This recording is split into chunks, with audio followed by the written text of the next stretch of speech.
À 33 ans, Merve est doctorante en communication. Sur les terrasses de café qu'elle fréquente à Istanbul, elle évoque avec ses connaissances son prochain départ de Turquie. Elle part rejoindre son compagnon à Budapest. Alors c'est une migration amoureuse.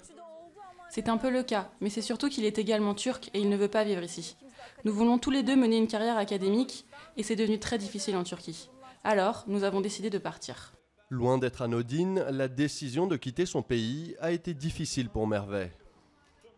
Si on laisse la Turquie, qu'est-ce qui va arriver à la Turquie? On parle de ça tout le temps, mais il n'y a pas une réponse. Tout le monde choisit pour son futur, donc j'ai choisi de partir.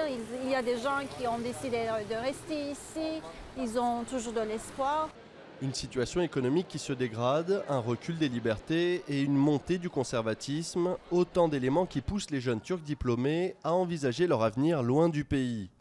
Un phénomène préoccupant au vu du profil des candidats au départ.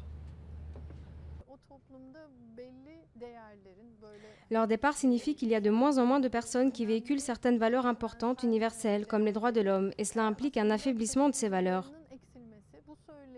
C'est un vrai problème pour le pays.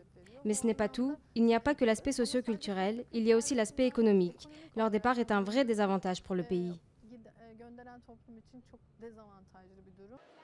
Aucune étude ne permet de mesurer l'ampleur de ce phénomène, mais les autorités turques en sont conscientes. Le président Recep Tayyip Erdogan a reconnu fin juillet une fuite des cerveaux au profit de l'Occident qui touche l'ensemble des pays musulmans, dont la Turquie.